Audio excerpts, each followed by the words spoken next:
Stepan Arkadyevitch was about to go away when Korney came in to announce, "Sergey Alexeyevitch."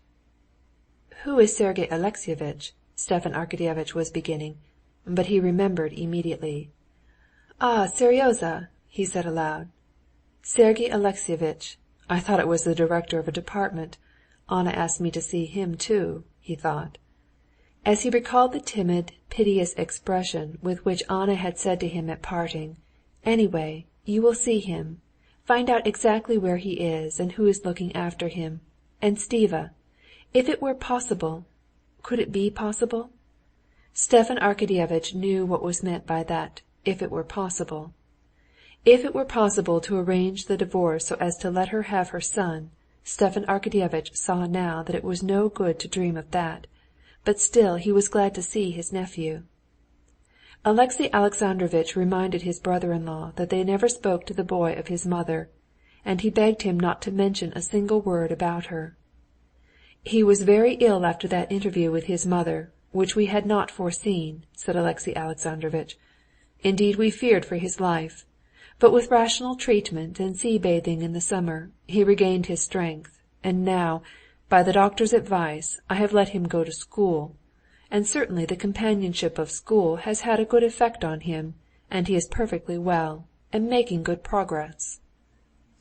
"What a fine fellow he's grown! He's not Seryozha now, but quite full-fledged Sergey Alexeyevitch," said Stepan Arkadyevitch, smiling, as he looked at the handsome, broad-shouldered lad in a blue coat and long trousers, who walked in alertly and confidently. The boy looked healthy and good-humored. He bowed to his uncle as to a stranger, but recognizing him, he blushed and turned hurriedly away from him, as though offended and irritated at something. The boy went up to his father and handed him a note of the marks he had gained in school. "Well, that's very fair," said his father. "You can go." "He's thinner and taller, and has grown out of being a child into a boy. I like that," said Stepan Arkadyevitch. "Do you remember me?" The boy looked back quickly at his uncle. "Yes, mon uncle," he answered, glancing at his father, and again he looked downcast. His uncle called him to him and took his hand. "Well, and how are you getting on?" he said, wanting to talk to him, and not knowing what to say. The boy, blushing and making no answer, cautiously drew his hand away.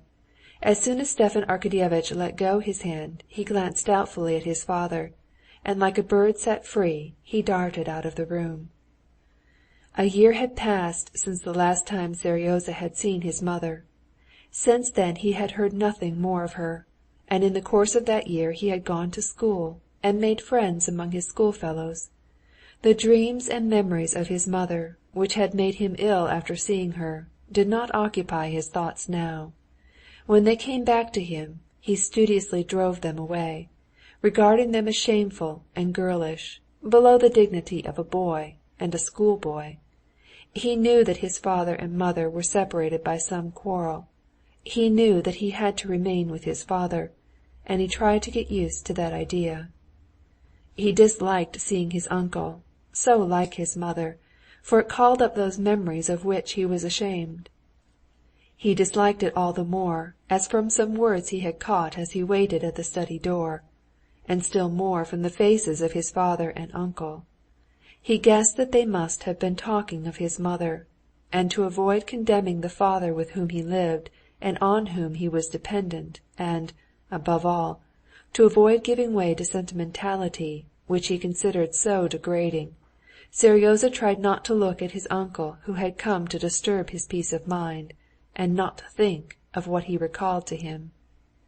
But when Stepan Arkadyevitch, going out after him, saw him on the stairs, and calling to him, asked how he spent his playtime at school, Seryozha talked more freely to him away from his father's presence. "We have a railway now," he said in answer to his uncle's question. "It's like this, do you see?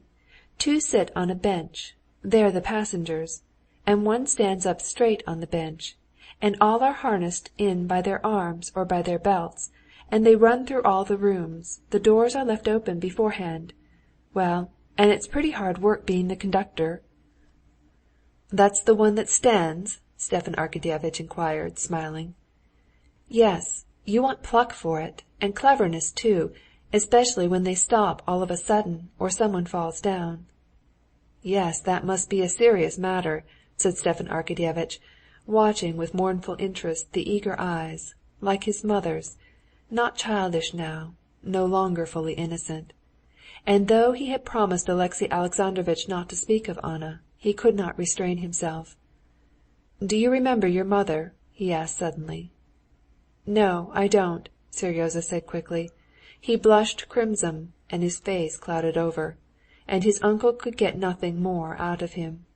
His tutor found his pupil on the staircase half an hour later, and for a long while he could not make out whether he was ill-tempered or crying. "What is it? I expect you hurt yourself when you fell down," said the tutor. "I told you it was a dangerous game, and we shall have to speak to the director." "If I had hurt myself nobody should have found out, that's certain." "Well, what is it then?"